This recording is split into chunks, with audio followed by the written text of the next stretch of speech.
On December 10th, 2011, 6 weeks after a Tennessee mother of 4 vanished from her own home, someone found her body under a tangle of vines near a cemetery 2 to 3 miles away.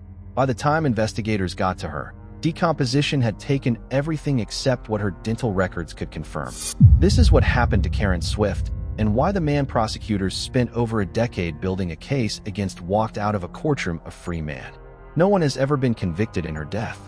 Keep that in mind as we go, because almost everything you're about to hear was contested in a courtroom, and a jury didn't buy all of it. Bledsoe Cemetery sits a few miles outside Dyersburg, Tennessee, a town of roughly 16 to 17,000 people about 80 miles north of Memphis. Whoever left Karen there had hidden her well enough that 6 weeks passed before anyone walked close enough to find her. The autopsy that followed determined blunt force trauma to the head, with skull fractures, and because of how far decomposition had advanced, the medical examiner couldn't confirm or rule out a sexual assault. DNA testing later complicated that picture further. No male DNA turned up on her underwear, and the only DNA recovered from her fingernails was her own. A discovery like that closes one question and opens about 20 more. Who was she? Who last saw her alive? And why did it take 6 weeks for anyone to find a body only 2 or 3 miles from her front door? To answer any of that, you have to go back to October, to a marriage that had already been falling apart for years, and a woman who was quietly trying to get out of it. Karen Sue Swift was 44 years old, born in Galesburg, Illinois, in January of 1967. By 2011, she'd settled into life in Dyersburg as a fitness instructor, athletic, social, the kind of person people remembered from a room. She and her husband, David Glenn Swift, had married in September of 1989 after meeting in high school, and the marriage had survived one near collapse already. Around 1999, David had an affair. Karen filed for divorce, and then the two reconciled and remarried that same year. 2 daughters followed. The family relocated from Arkansas to Dyersburg in 2008, settling into the house at the center of everything that came later. 4 kids came out of that marriage altogether: sons Preston and Dustin, daughters Ashley and Keely. 22 years, 2 divorces filed, 1 reconciliation, and by the fall of 2011, Karen had decided the second filing would stick. Around October 10th, she filed again, asking for half the house, primary custody, and child support. Her own divorce attorney later testified to what happened next. David asked her to dinner, hoping to talk her out of it, and Karen refused. She told him it was over.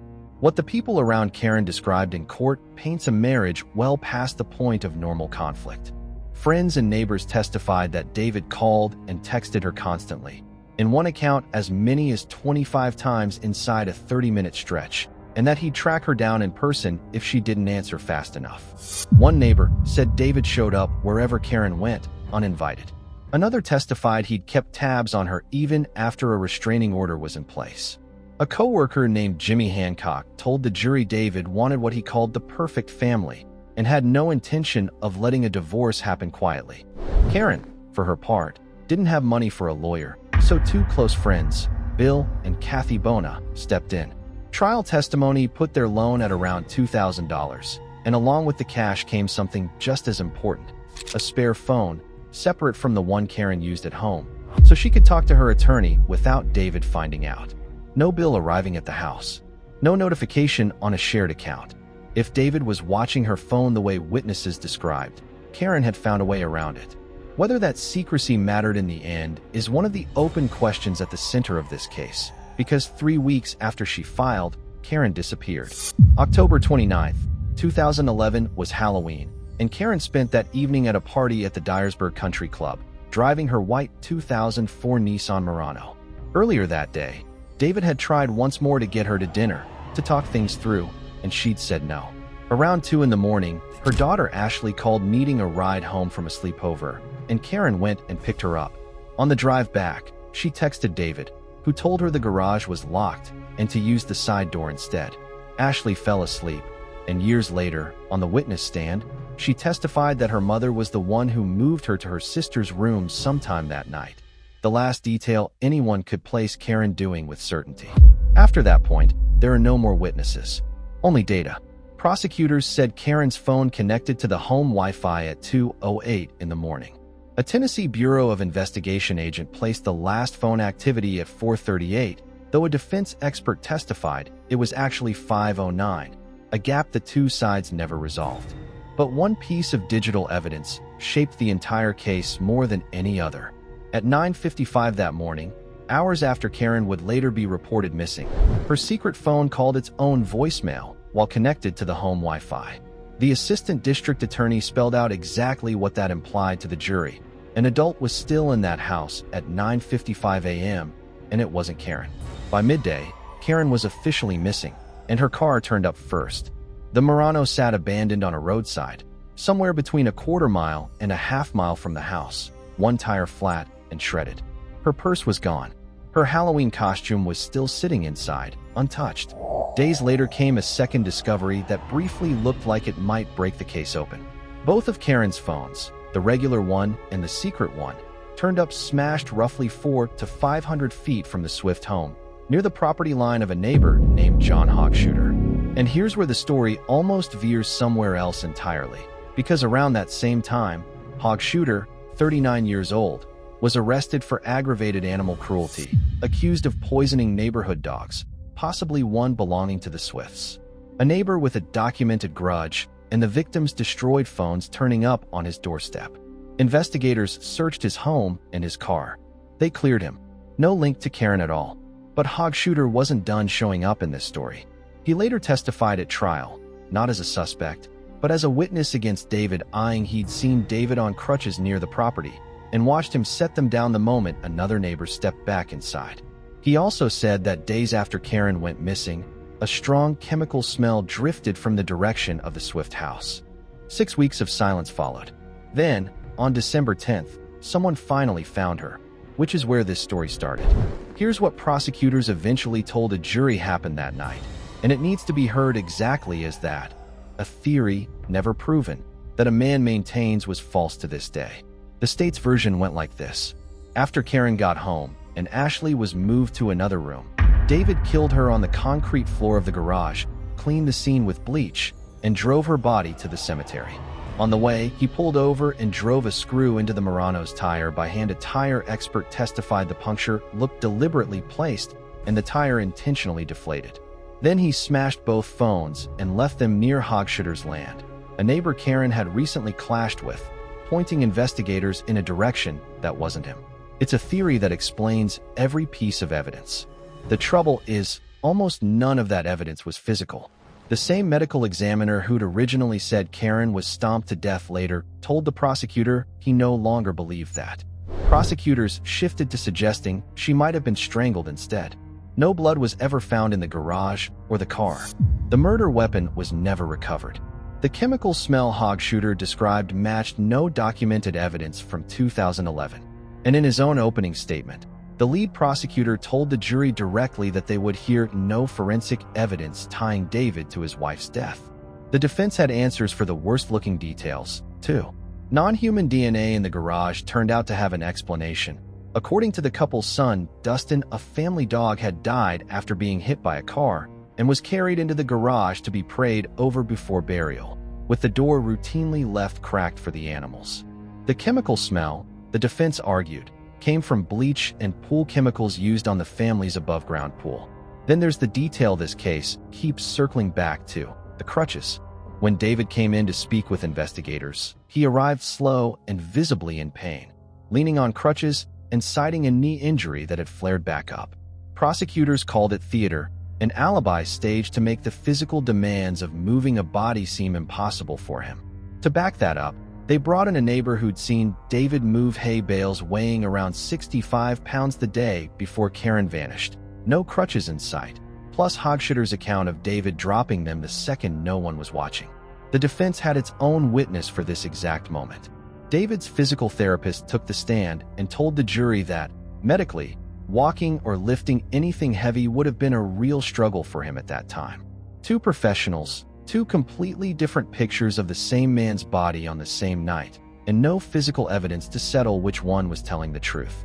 That contradiction is a big part of why this case took 11 years to reach a courtroom at all. In the years after Karen's death, investigators kept circling David's digital footprint, and what they found became central to the eventual trial. His laptop showed roughly 280 visits to dating sites, mostly Match.com, between October 10th and November 14th of 2011, while Karen was still listed as missing and search efforts were active. A separate figure, around 175 visits through a private browser, came up in a later hearing. A tattoo photo that appeared to have been pulled from Karen's phone on the morning of October 30th was also found on his laptop, and one detail undercut David's own account directly. He told investigators he didn't know about Karen's secret phone, yet its number was already saved in his work phone. Life kept moving while the case sat cold. David relocated to Alabama and remarried, this time to a woman named Kelly Essman. In 2015, Dateline ran a cold case feature on Karen's disappearance, naming David a person of interest. The sheriff's office sat on its evidence file until 2019, 8 years in, before finally handing it to District Attorney Danny Goodman. TBI agents searched the old Swift home again in February of 2022. Then, on August 8, 2022, a Dyer County grand jury indicted David for premeditated first-degree murder. He was arrested in Alabama, reportedly as he left his own divorce attorney's office. His second marriage was ending right as his first wife's murder case was reopening. He posted a $200,000 bond. That divorce from Kelly Essman finalized in March of 2023, and 4 months later, in July, David was arrested again, this time on a first-degree felony stalking charge in Jefferson County, Alabama, involving that same ex-wife. Detectives said he'd been following her, including parking outside her home at night. The murder trial started May 28, 2024, moved to neighboring Weakley County. 36 witnesses for the state, 12 for the defense. David never took the stand in his own case. Prosecutors built their closing argument around behavior, not blood.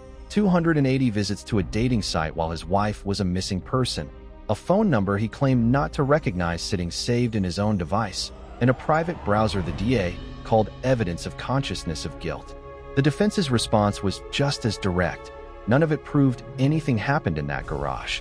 No blood, no weapon, no witness, nothing forensic connecting David to what happened to Karen. Defense attorney Daniel Taylor told the jury the state simply hadn't met its burden, and the conflicting testimony about the crutches only made that case stronger. The jury came back on June 6, 2024. Not guilty of first-degree murder. Not guilty of second-degree murder. Not guilty of either attempted version.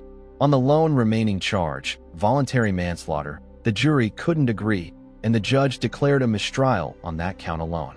Prosecutors weren't finished. 2 weeks later, they re-indicted David on manslaughter, and the fight shifted entirely to legal technicality. Tennessee has no statute of limitations on murder, but manslaughter is different, and the question became whether the clock had paused while David lived out of state. An appeals court let the case continue in October of 2024, setting a retrial for May of 2025.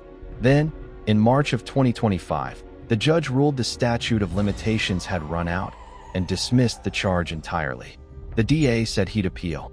As of the most recent reporting, David Swift has been acquitted of murder, the final charge against him has been dismissed, and he has never been convicted of any crime connected to Karen's death. The DA's appeal of that dismissal is still pending. So is the Alabama stalking charge. And David has since gone on offense in civil court, filing a wrongful prosecution lawsuit against the Dyer County Sheriff and District Attorney in early 2026, after already suing a private investigator for defamation over claims tying him to the case. Karen Swift's death has no name attached to a conviction. Somebody drove her 2 to 3 miles into the woods outside a town of 17,000 people. Somebody smashed 2 phones and left them by a fence line. Investigators spent over a decade chasing one answer to who that was, took it to a jury, and the jury said the evidence didn't reach the bar the law requires. That's not the same as innocence, and it's not the same as guilt. It's just where the case stopped. Her daughter Ashley was there for almost all of it, present the night her mother disappeared, present on the witness stand years later, and still, publicly, on her father's side. Whatever actually happened inside that house on October 30th, 2011, the people closest to it have had to live with an answer the rest of us never got. A body found 6 weeks too late, a trial that ended in acquittal, and a case that technically remains open with nowhere left to go.